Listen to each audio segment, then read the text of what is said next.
What's up, people? I know it's been a long time since I made a video. Your boy been going through some things, so it kind of took me off my edge a little bit, but I'm trying to get back on my grind. So this is gonna be a real quick, I don't know, 2, 3, 4 minute video. Your boy ran into some problems out of life and in his car. So the biggest problem is Cheeto. Yeah, that piece of, yeah, I want to say, but whatever. So what happened was I bought this SOB off of eBay, and they told me it was a 300 Chrysler, 6'1", yada yada yada, blah blah blah. You know what I'm talking about? It was made for the engine, right? That's what they said. I sent it to somebody else on eBay and got the skim module removed because um, the I don't want the whole gotta take it to the dealership, reprogram, blah blah blah, yada yada yada, whatever. So I got it back, tried to get everything running for a couple weeks. And then I have a homeboy that has like the whole advanced computer scanner or whatever, blah, blah, blah. I had him scan it. Sorry, excuse my nose or allergies acting up. I had him scan it. And then I was like, man, just like 17 codes popped up. I was like, all right, cool, erase them all. And I tried to crank it up and see what pops up. He said nothing popped up because I won't crank up around. I was like, cool. Look up the VIN number that's attached to this SOB again and see what pops up. So he gave me a VIN number, and he gave me the VIN number. I looked up on the computer. Tell me how it said a 3.5 Dodge Charger, some 3.5 V6. I'm like, you gotta be kidding me.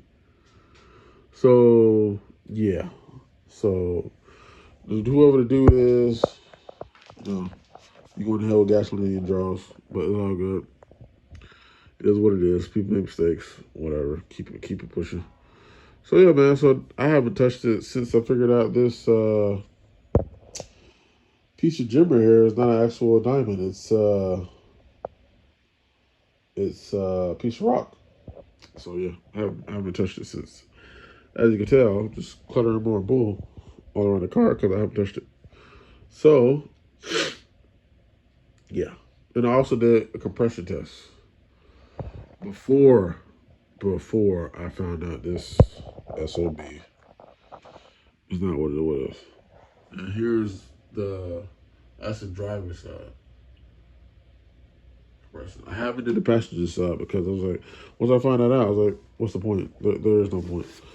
Um, so yeah, I bought another one. This is the good part. I bought another one. $400. Okay, $400. Brand spanking new. Well, obviously not new because she's 2006, But whatever, you get the point. $400. Big four ones. Big $4. Yeah, out of my pocket. Um, but yeah, so then I got to turn around and get the skin module removed on that piece of whatever. So I got to turn and get the skin module removed that, and then I put it back in the car over there in the corner and try to turn it over. Make sure the wire's connected. Might finish the compression test, and pray to God and turn it over and crank up. Then your boy be back on the road. Put some insurance on the car. Put the little stuff back together. Make sure it runs and dry. Make sure it don't overheats. Make sure the transmission good. And I will be driving back and forth this to work. Or I might wait. I might wait till I get the AC working because I got 3 kids. Okay, yeah, 3. Your boy got 3 kids. But so I might wait until I get the AC running so I could give my mom back her car that I've been driving. Yes, I'm driving my mother's car. Hey, ain't no shame in my game. It is what it is. Everybody need help once in a while. But yeah. So I'm trying. I might do it. I don't know. I'm not sure. I'm not sure.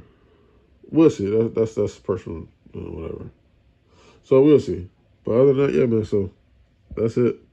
And now let's talk about this son of a whatever this is. Deuces.